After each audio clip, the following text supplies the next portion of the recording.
So I think without further ado, I'm going to go ahead and introduce Becky Laughlin, who is our presenter for today.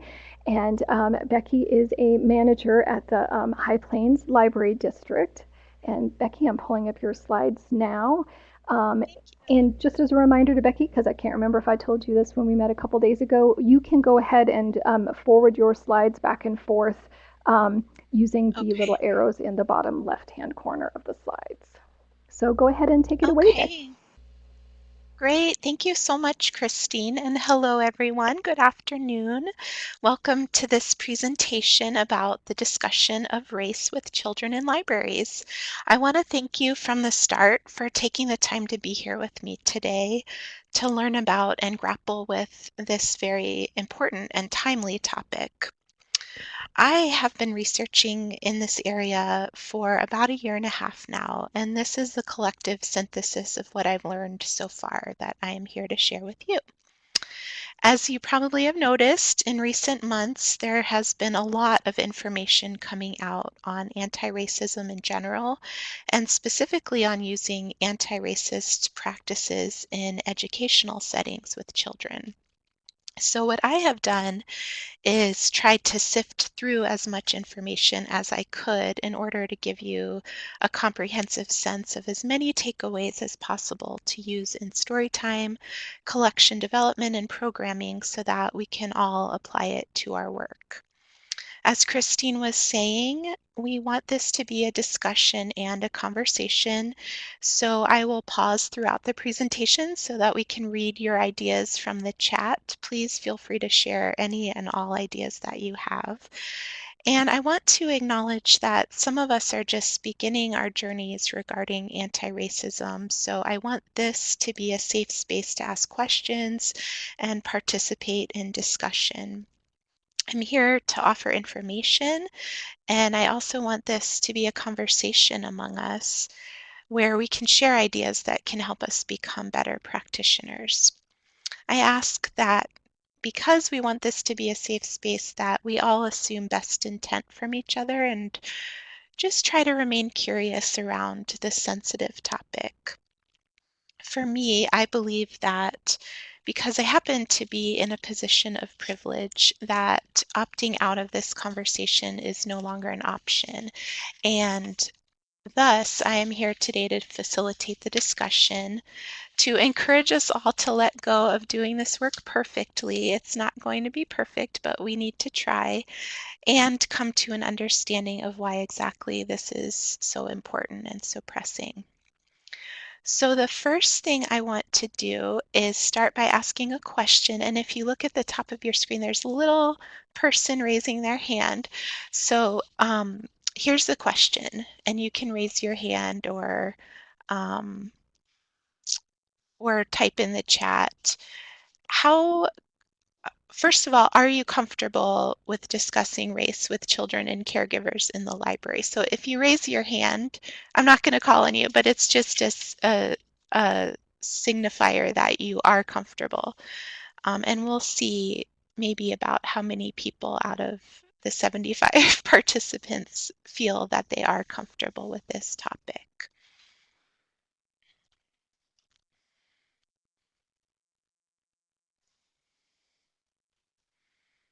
Or you can type in the chat maybe a scale of 1 to 10, how comfortable you are.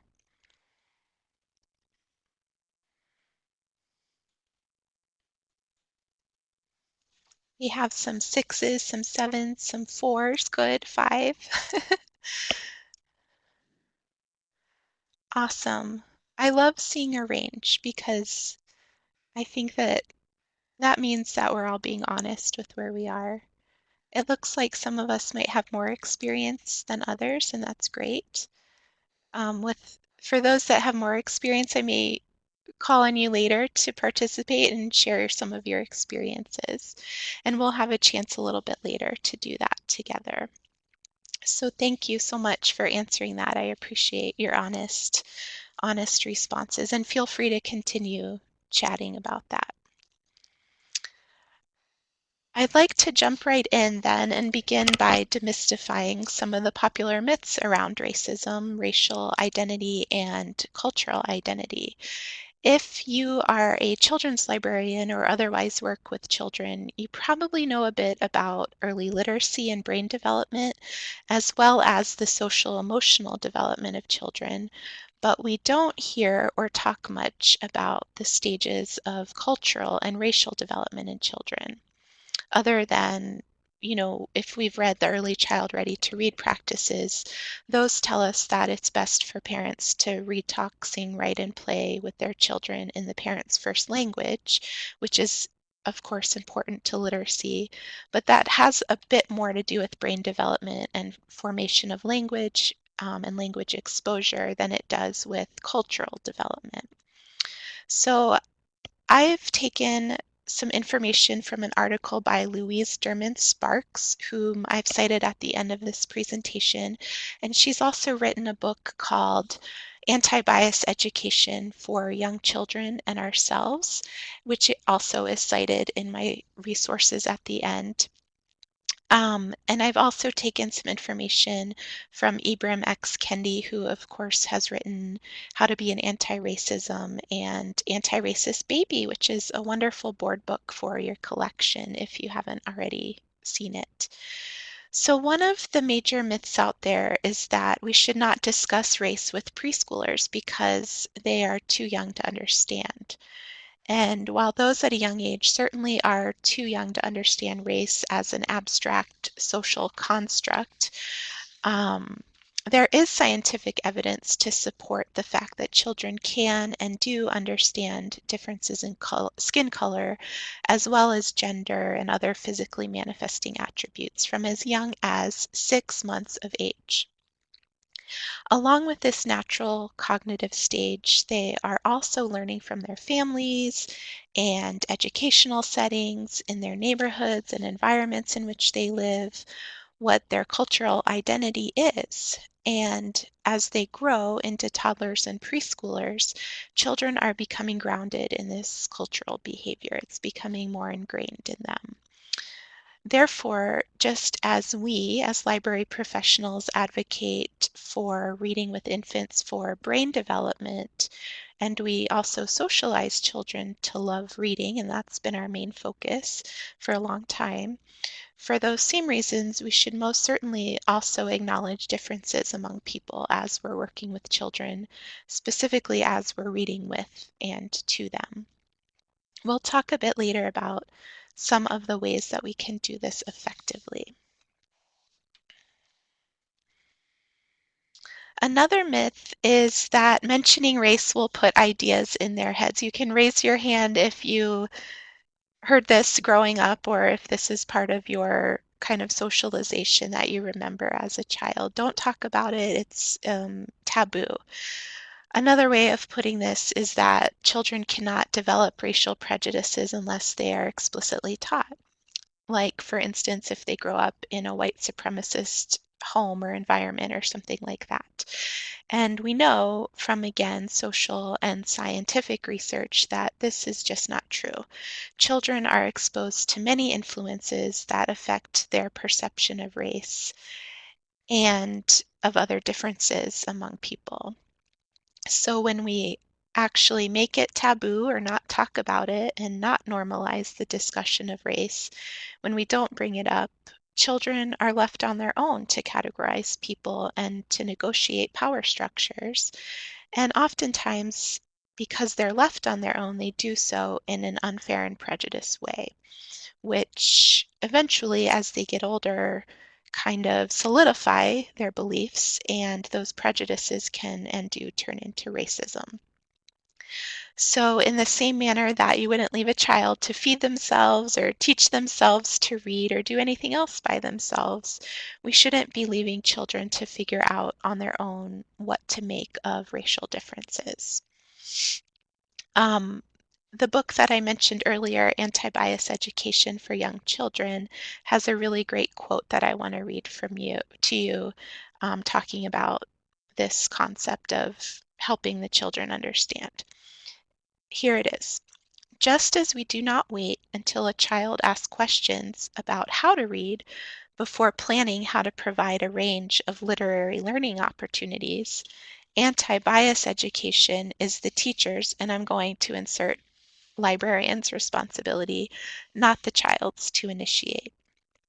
So for us, we always talk about laying the foundation for reading through our early literacy practices, and we can also think similarly about laying the foundation for anti-bias and anti-racism through our early anti-bias practices. One of the things I haven't yet mentioned is the harmful impact that not speaking about race with children has on the children who are on the receiving end of racism. Children of color may develop lifelong self-identity and self-acceptance issues as they grow and become more aware of and experience racism in their lives, which could include their communities, their schools, their friendships, any interaction that they have. Some of us sometimes have a visual of racism as being, for example, police brutality, voter discrimination, things that affect adults mostly or young adults and above. And even when we speak of pervasive microaggressions that occur against people of color, we generally give examples that include adults or young adults. But what we need to think about are also the children who, for example, have been separated from their parents due to racist policies, and children in schools or story times whose names are pronounced in a way that is more convenient to the pronunciator. Um, Children may experience thousands of microaggressions as they grow up. So racism really infects children's lives all the way back to early childhood, and it's our responsibility to address this with the same amount of passion as we do early literacy. The good news, though, is that children, as they grow up and learn to think more critically and learn to develop empathy in a more complex way, they become more receptive to the teachings that we provide them about empathy, fairness, and justice. So if they're given the proper guidance on these matters, they can continue to grow up and live their lives in an anti-bias and anti-racist way. Many of you are familiar with or members of the Association of Library Services to Children, and we follow their best practices in general for children's services. So now I want to invite you to raise your hand if you already knew that there are several references to interrupting discrimination and bias in the core competencies for library workers serving children put out by the ALSC. I'll just pause for a moment while you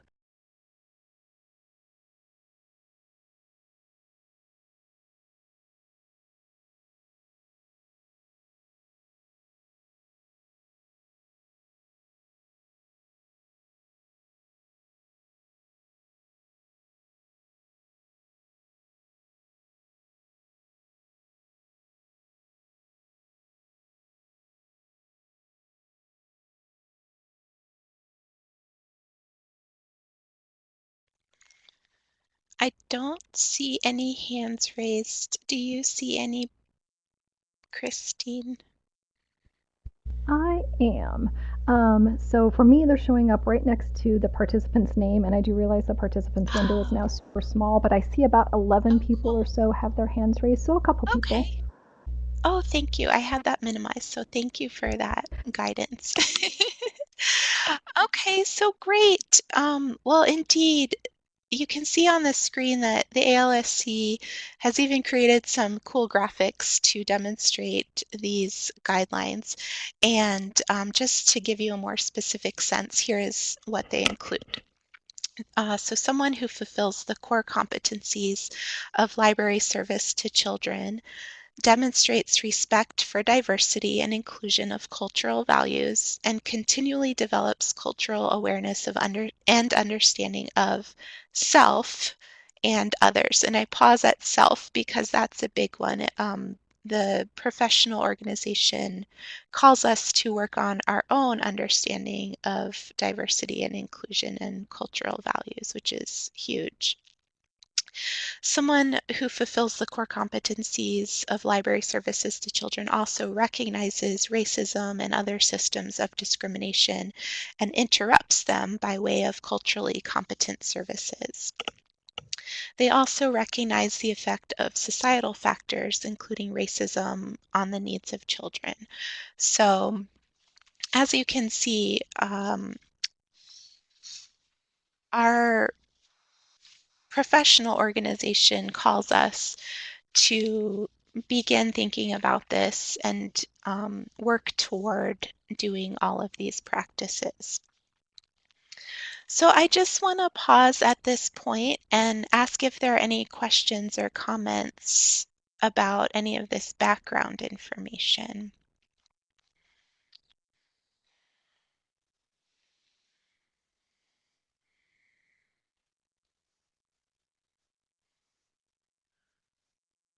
It looks like some people have said that doing some of this is a type of modeling the behavior.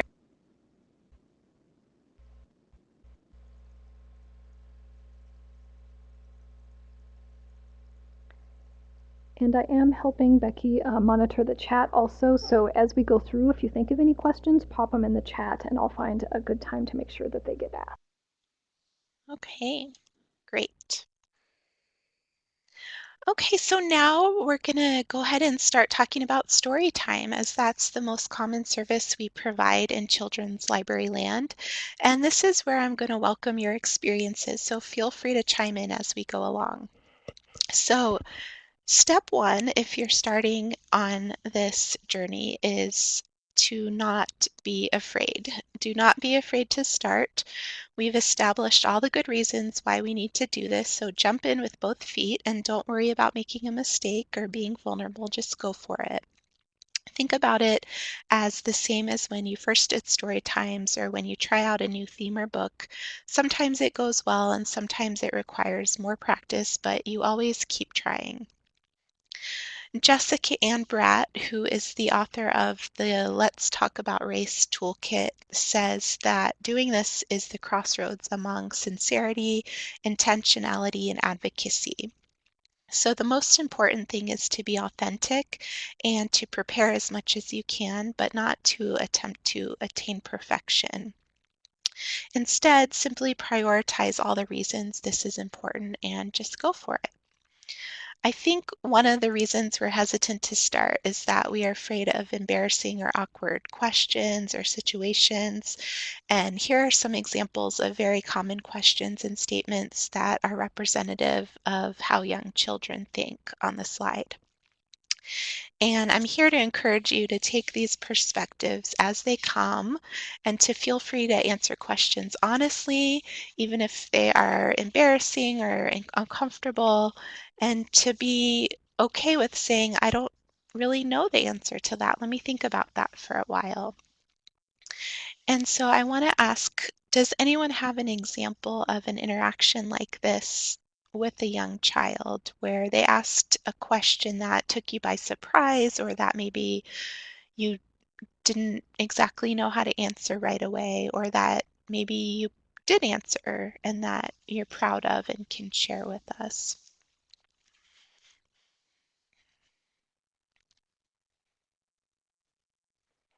I can share one, and maybe mine will open up your thoughts process. But I have a 3-year-old at home, and during quarantine in the spring, we were watching Michelle Obama on PBS, the PBS Facebook page where she was reading a story every week. And the first time we saw Michelle Obama, my 3-year-old said, "Mommy, is that lady scary?"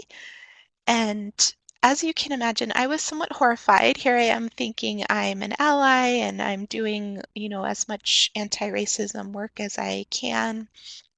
And, this statement kind of made me feel a bit ashamed that maybe my own child hadn't maybe I hadn't discussed this with her. And so I had to kind of take a step back and ask her calmly some questions. And I know that that's one thing you can do. You can ask where they heard that or why they think that. And so I did. And she said, well, she looks scary because she has big curly hair like that scary lady on. And she mentioned a different show. And so she was making a correlation. And, she wasn't, it was an innocent inference that she was making, but also obviously an opportunity for me to say, no, she has big curly hair because we all have different kinds of hair. Look at mommy. Mommy has brown hair and you have blonde hair. And then we started talking about the differences between us all. Michelle Obama is reading a book to us, and mommy reads books at the library.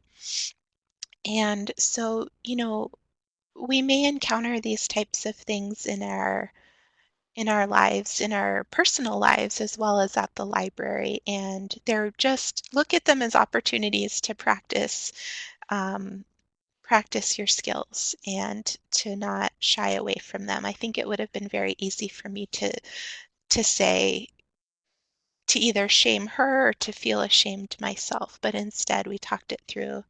And now she feels comfortable asking questions. So we have a couple examples coming through. Annika said that she's tall and children are always asking how tall she is. Um, and let's see, she's come up over the years, but today asked the girls how tall did how tall did they think she was, and it kind of changed it into a STEM experience, which is interesting. Um, so that's a great example.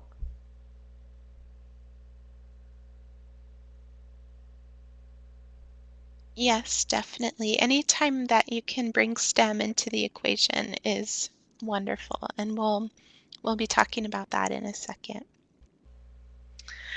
So now that we've established that we may encounter some awkward questions from kids, we're going to use more books that depict people of color. And when we do, we're going to point out differences among characters in books. So think about adding in a highlight or two about the people you see. Talk about colors and shades of skin, textures of hair, differences in eyes or clothing. Doing this can be a very simple expression that highlights physical diversity and models that it's okay to acknowledge this and models ways to acknowledge these differences appropriately.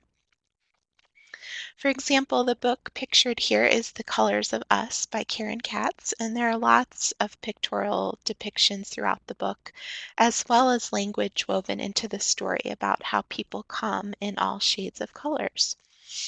You could simply say something along the lines of, "Ooh, look at her beautiful skin. Is her skin lighter or darker than your skin? Did you know that people can be born with all different colors of skin? Isn't that great? Oh, you want to know why? Oh, okay. Well, there's something inside of our skin called melanin that tells the skin color what to be. Isn't that amazing?"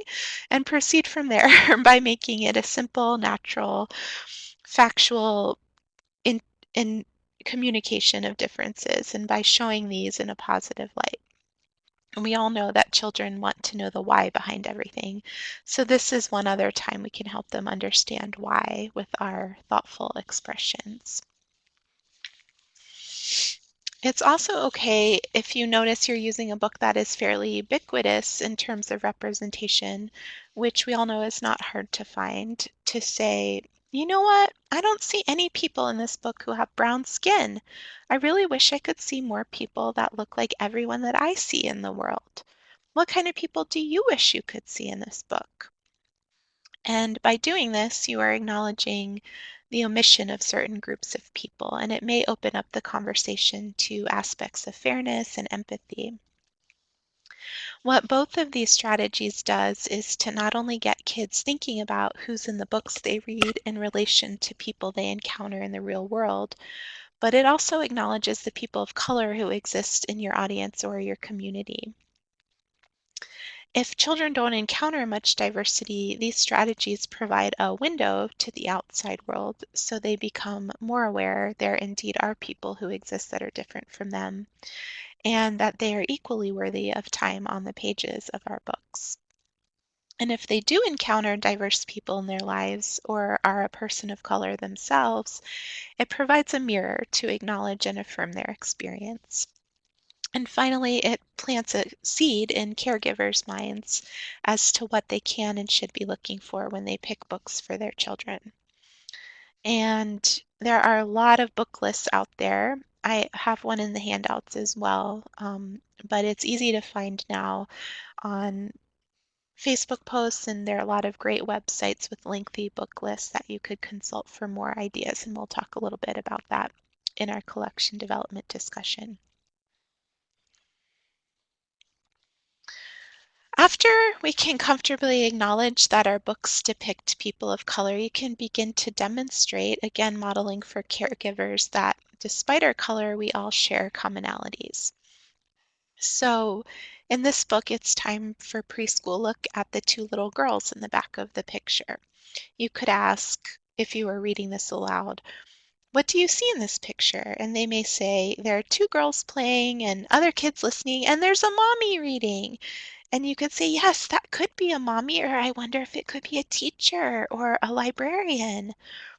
Whatever situation the children are in, whether their classrooms or story times represent this one or not, they are seeing a realistic depiction of what exists in the world, which either affirms their perceptions or affords the opportunity to discuss differences from their experience.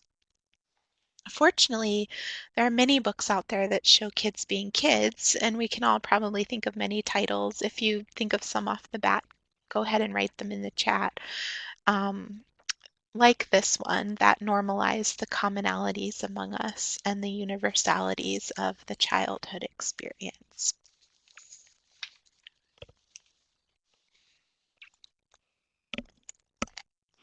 So in addition to the depictions of normal everyday experiences, we can also use books that depict a particular group's specific cultural experience in order to better understand their background, their origins, and their unique experiences. For example, we often state the title and the author when we begin reading a book in story time. And it's also okay and encouraged to state that the author is African American or Native American or Mexican American or any other race or nationality. And if you do this, having spent time as you all have with preschoolers, what do you think is the first question they're going to ask? If you were to say African American, they'll say, what does that mean? What's African American? And so this simple practice immediately opens the conversation to discuss diversity that exists in our world. Some of the questions here that we may ask if we're reading books that show the cultural experience in more than just pictures, but through the language and relationships, the typeface, the end papers, etc., could be, what do you notice on this page? What are you wondering about? What do the pictures tell you? Or simply, why is he or she doing that? So in this book pictured here between us and Abuela, why is there a big old fence between the family? Why is Abuela on the other side of the fence? And I've cited on this slide where I've gotten these questions, which is Megan Dowd Lambert's whole book approach. She's a researcher and author whose book, Reading Picture Books with Children, talks about making reading a more engaging and less passive experience for children. So her guidelines are quite relevant to our discussion today as well, because they are meant to transform listeners' experiences from passive to active. So then, if we have practiced the first few pieces of choosing our books more carefully, acknowledging differences, digging deeper into what the story is saying and what the book is about, and whose perspective it's from, we may be able to go even a bit further to appeal to our children's ability to think more critically, and to discuss and encourage empathy and fairness.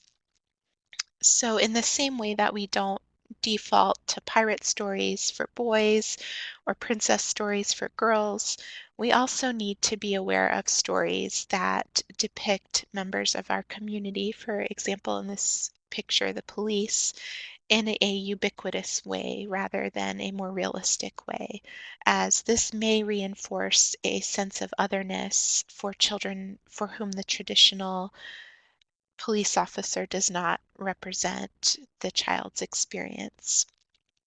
You can ask questions again, like, what's going on here in this book, The Youngest Marcher? Why are those kids being put in that car? Did they do something wrong? It looks like they were just walking down the street. Does this seem fair? What would you do? By doing so, you are opening up opportunities for discussion. And this is difficult to mention, but it needs to be said that we should never single out one specific child or family to make them representative of their race.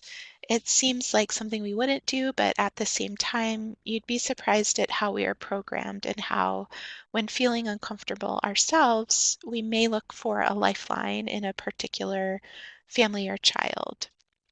Everyone has a racial identity, and therefore activities can pertain to all of the children in your story time.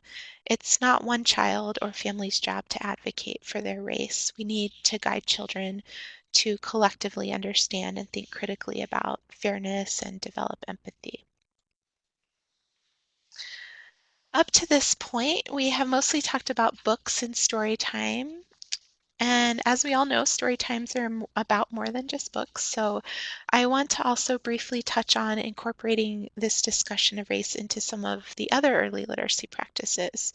For example, I want to make a note about songs. There are song lists available now that educate us on the racist origins of some songs.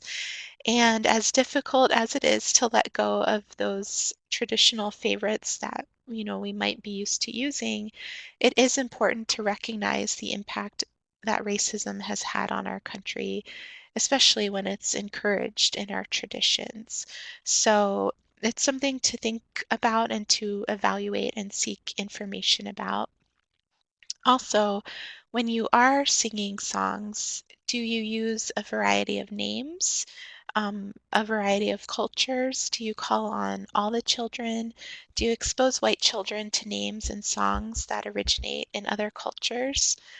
There are lots of ways like this to incorporate the acknowledgement of race into our early literacy practice of singing. And as far as playing and writing, what types of manipulatives do you use? And if they depict people, are there any people of color? Do you have Crayola's Crayons of the World readily available so that when kids are coloring in pages you leave out, there are multiple skin tone options available to them?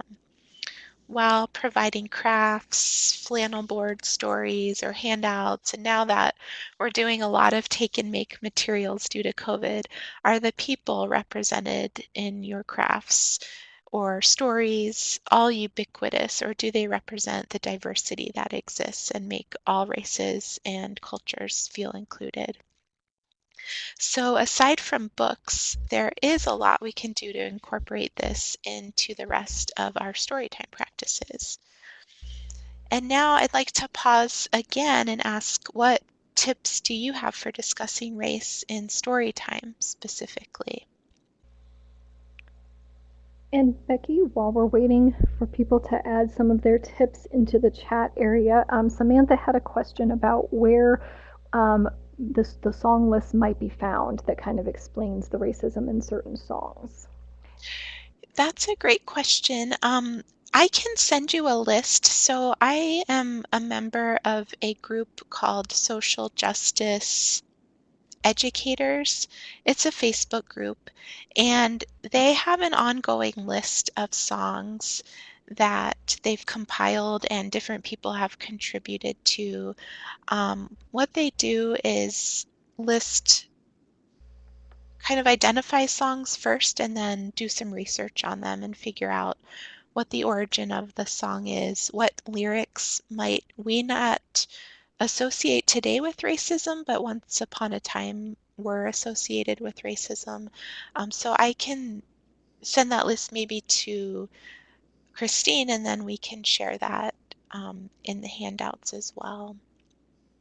Yeah, if you send it to me, I can add it to all the resources that I'm going to post this afternoon. You don't have to send it this afternoon, but when you get it, I can post it along with all of the other resources.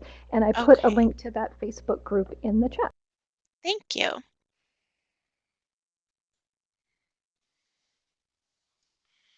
Any other ideas on things that you've tried or that you've heard about that you might want to try in story time?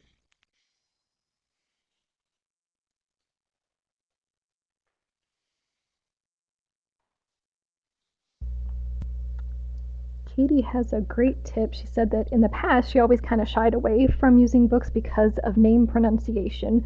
But now she uses YouTube to look up interviews or read alouds to see how to pronounce the names, which is fabulous. That's awesome. Great idea. I'm writing that down.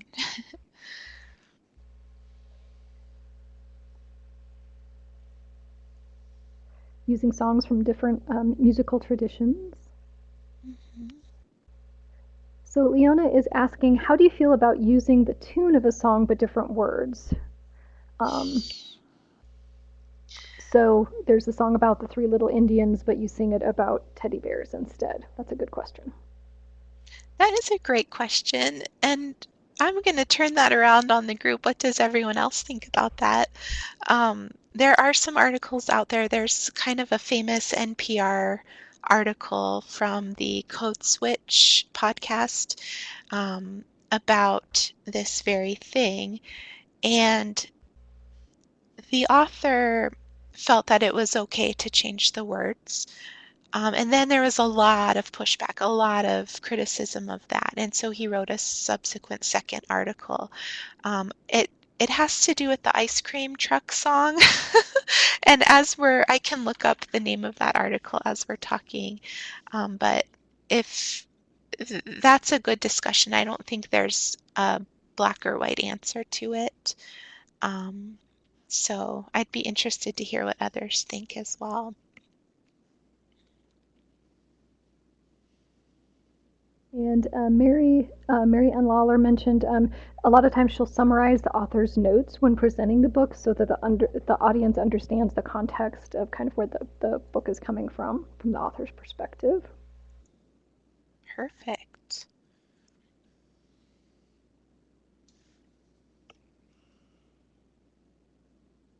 And Jennifer, it looks like placed a link to the article that you mentioned in chat. So Oh, thank you, there it Jennifer. is. Yeah. Yes, perfect. Because I think the one I put right after that is the follow-up. So you all can do some research and make your own conclusions, perhaps. Um, Yeah, and then I Lynn think some mentioned of, that your name is. Go ahead. oh, go, no, that's fine. Go ahead. I was just mentioning. Lynn mentioned your name is a song. Um, is a great new book that has exposure to lots of different names, lots of different cultures, and the author made a video, so that's another one. Cool. Yeah, that's awesome.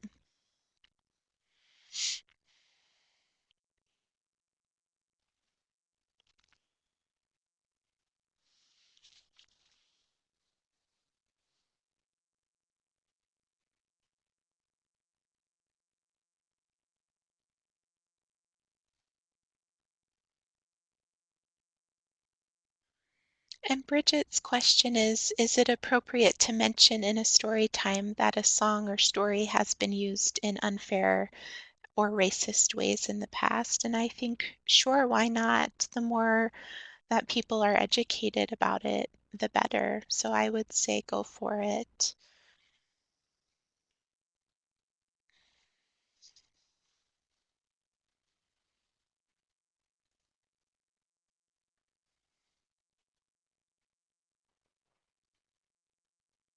I'm going to let that conversation continue, and I'm going to go ahead and shift gears a little bit and discuss collection development, but stop me at any time if you want to go back and continue this discussion.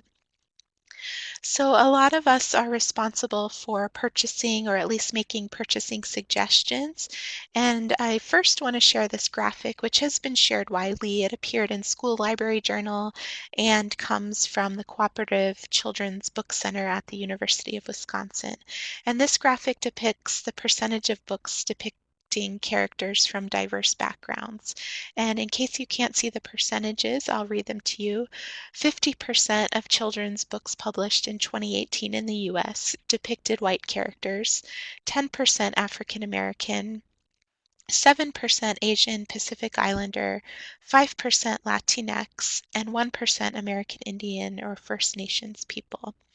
And one that I left out is books that have no people but instead depict animals, and that is 27% of children's books. So there are more books that depict animals than all people of color combined, at least there were in 2018. This strikes me very strongly every time I see the graphic. And recently I was listening to a presentation by Ibram X. Kendi, and he stated that there are two important things we can do for children in this country. One is to teach children of color that they are not unworthy because of their skin color. And two, we can teach children who are white that they are not worthy because of it. And I feel that this graphic sums that up perfectly. What we are teaching our children by focusing on books that predominantly depict white people or animals is that people of color aren't worthy of time on the page or time while we read. And that is not helping us foster empathy, anti-bias, or anti-racism. I will say in recent years, perhaps even in the past 2 years, I am noticing a slight shift, and I would be interested in seeing more recent data. However, I still notice some of the factors that we want to avoid showing up in books that are recently published, so it's still important to keep an eye out for them. So here's what you can do as you're collecting your books for your collection. All authors write from a cultural as well as from a personal context. In the past, most children's books were by authors and illustrators who were white and members of the middle class, so a single cultural and class perspective dominated children's books. There are now more and more books by people of color from a range of backgrounds and an array of resources available to us as librarians to do better work in this area. You can ask yourselves, does your book collection depict diversity among people within a specific racial and ethnic group? Consider the author's background. Some of the resources available to us now include ALA awards pertaining to representations of color, such as the Pura Belpré Award and the Coretta Scott King Award. The website and project We Need Diverse Books, which has a plethora of book lists. Color in Colorado, which is a bilingual site for educators and families of English language learners. School Library Journal has a number of portals for various types of diverse books with reviews, and the list goes on and on. And then I would say proactively use those books in your story times, in your displays, and social media, especially now as more patrons are engaging with us online. One time that I gave this presentation, someone had a comment that they felt that they were developing what they thought was a diverse book collection, but those books didn't get checked out much because it didn't reflect the community in which they live. And therefore, it became harder to justify the cost. And that is one concern of a lot of us. We're all on tight budgets. However, I would argue that this is even more reason to highlight those books as much as possible in front of patrons so that they are exposed to differences, just as we talked about at the beginning of this presentation.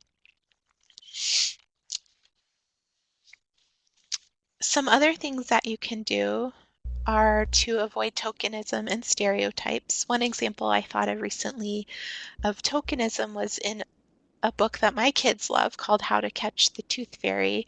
I was reading this with them a few nights ago, and the children in the book, who page by page are trying to set traps to catch the tooth fairy, are all white and all have white names except for one of the last children who's of Indian descent. And at first I thought, well, at least not everyone's white. And then I realized that this was actually tokenism. They were inserting just one person of color in the book.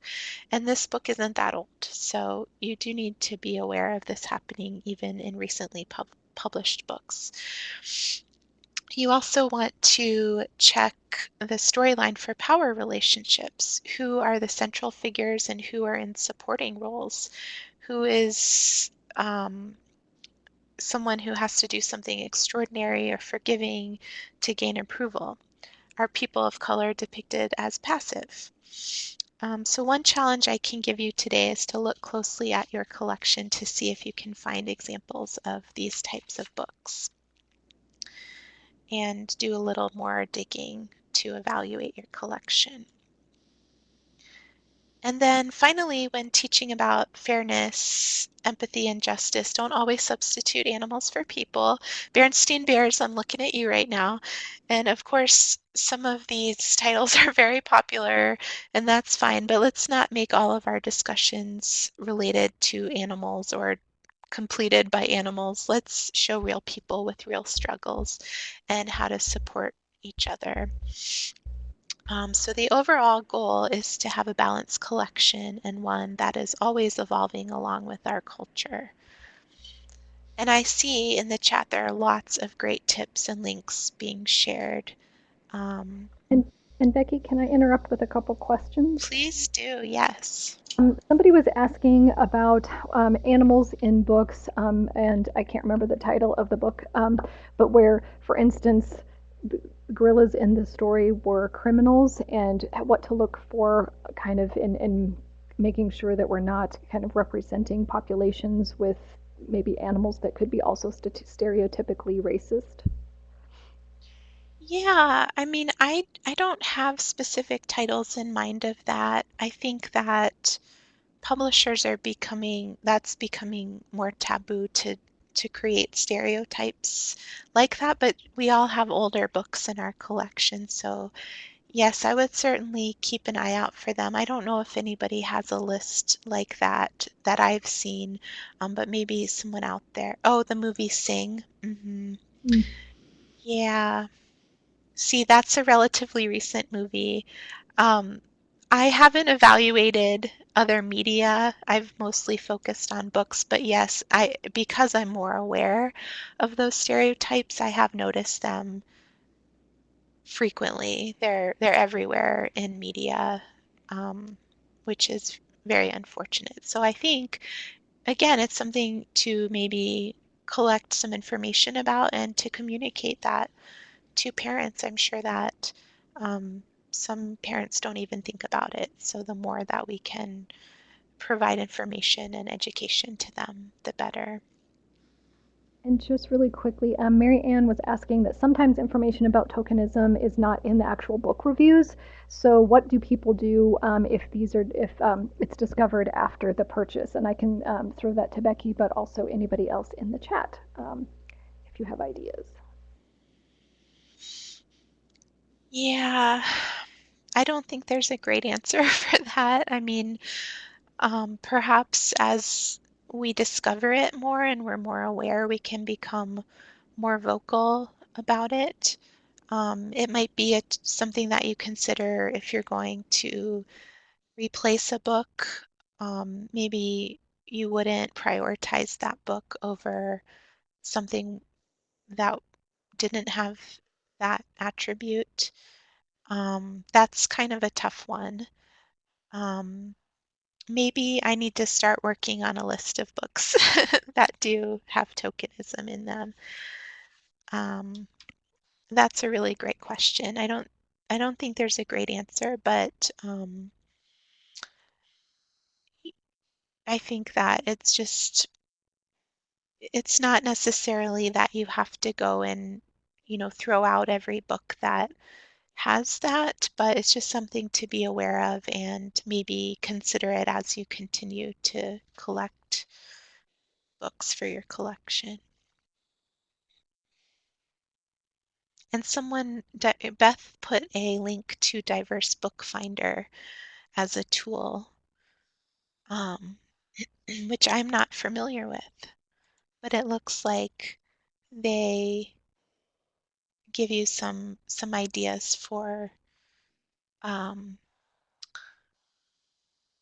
books to purchase and what are some good titles for your collection.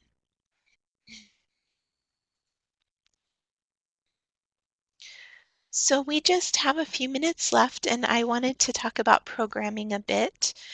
Um, Aside from story time, there are lots of programs that you can do to encourage the discussion of race with children in libraries. One example of this is parent education, and I saw we have someone on the call from Multnomah County Library in Oregon. And I learned about their program from an ALSC conference in 2018, and I contacted Kirby McCurtis, one of the presenters. She and her colleague designed a 4-week series to educate caregivers on how to talk how to talk to preschoolers about race. And the series was limited to 20 families. Each week, Kirby and her colleague modeled storytime practices and asked caregivers how they would respond in certain scenarios and gave them homework. So parent caregiver education is a great place to start. And when I found out about their program, I worked at a library that had a very busy programming calendar for children. So I decided to adapt their program to include children. So it was more of a story time setting, but specifically on the topic of talking about race, so that families knew what they were getting into when they came into and registered for the program. We limited the number of families that could attend, and I would suggest about 5 or so just to offer a safe space. And we designed it just like a story time with a lot of reading, discussion, and play. We really tried to have fun with it, and I also tried to model for caregivers how to do this work. Now, did I do it perfectly? No, because it's not about perfectionism. I did not do it perfectly. I learned a lot. I had another librarian who was shadowing me, and she had some really good feedback. And subsequently, others in my district have carried out the program, and they've all kind of made it their own. So everyone is going to make it their own, including you when you try it out. Another one of our librarians who did this Let's Talk About Race program partnered with our county on a series of workshops on the topic. So I would encourage you to remember to partner, partner, partner. There are lots of people out there who are willing and able to provide the expertise that's needed, especially if you're just starting, or even if you just need someone with a little more background knowledge. um, there's some other examples here. I want to kind of skip down to author events and just to make ourselves aware that sometimes we don't make much of an effort to extend invitations to authors of color. So that's something to be aware of. Same with summer reading, making sure that the themes and programs appeal to families of color and that everyone is feeling included in your summer reading practices. And then finally, translation services are very important to think about. Is there money in your budget to be sure that when people show up at your programs, they feel welcome because there's someone there that speaks their language? It's something important to consider that unfortunately is often overlooked.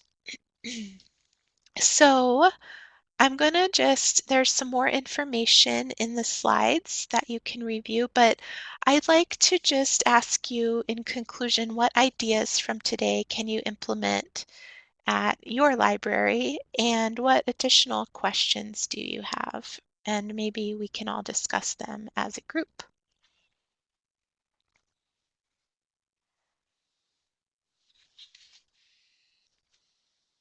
I'm definitely going to look up some of the books that were mentioned.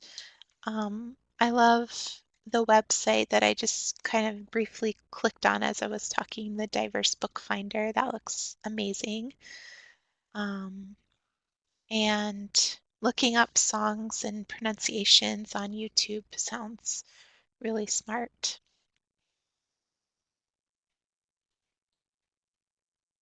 And yes, Beth shared with us that practice makes progress, and I love that very much.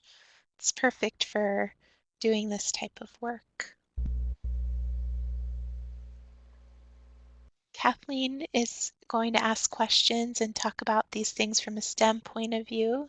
Good job, Kathleen.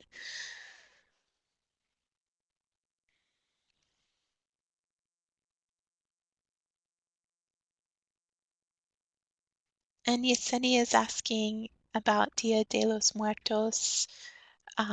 The kids know about it from Coco, which is great, but how do I let them know there is more to the holiday? One of the One of the events that I kind of skipped over on the programming slide is called Voices of Race. It's a human library type of model, and this is a specific program that took place in Illinois, but it's all about delving deeper into a culture. So perhaps, for Dia, perhaps we don't do it just on one day, but maybe we need to do a whole week's worth or a whole month's worth so that there are multiple opportunities to get to know a culture. In the specific Voices of Race program, a community invited different cultures throughout several years, once per year, to guide the planning and participate in leading programs throughout the year, ranging from arts, history, panel discussions, food, movies, plays, traditions, just really delving deeply into one particular culture. So that's an opportunity. Obviously, that takes a lot of time and resources, but maybe just a way to let them know would be to maybe do more than just the one day, but make it into a whole week-long, month-long, however long you can, series of activities that people can participate in so that they can delve really more deeply into the culture.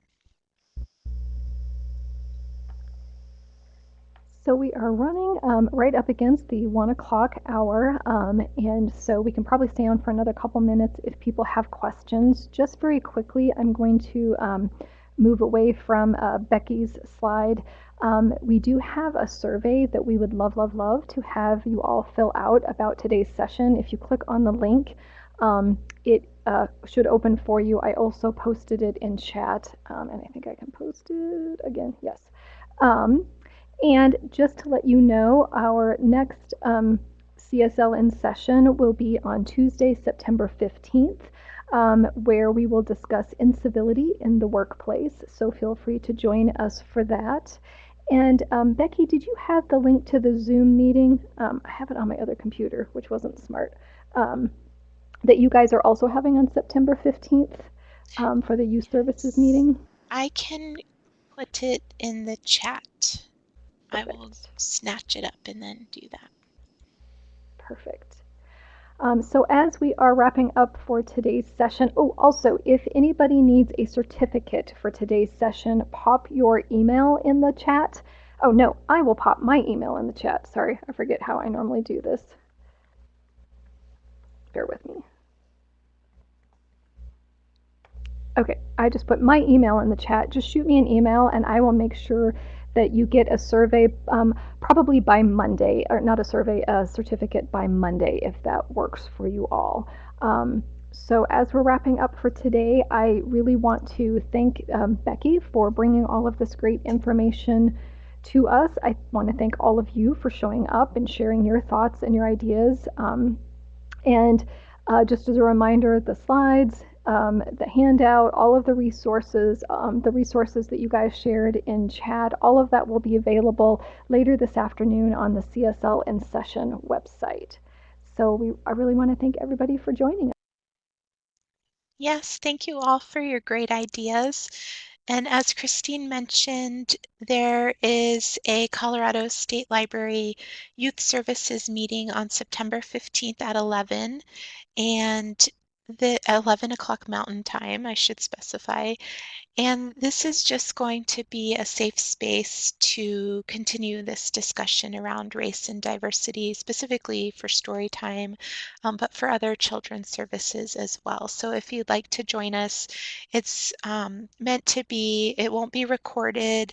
It's meant to be an opportunity where we can ask questions and kind of learn and grow together. So I think that's an hour before the next CSLN session, if I'm correct. So you can just make a morning of it, and you get lots of good information that day. So once again, thank you to Becky for providing this information, and thank you all for attending today, and we hope that you have a really great afternoon.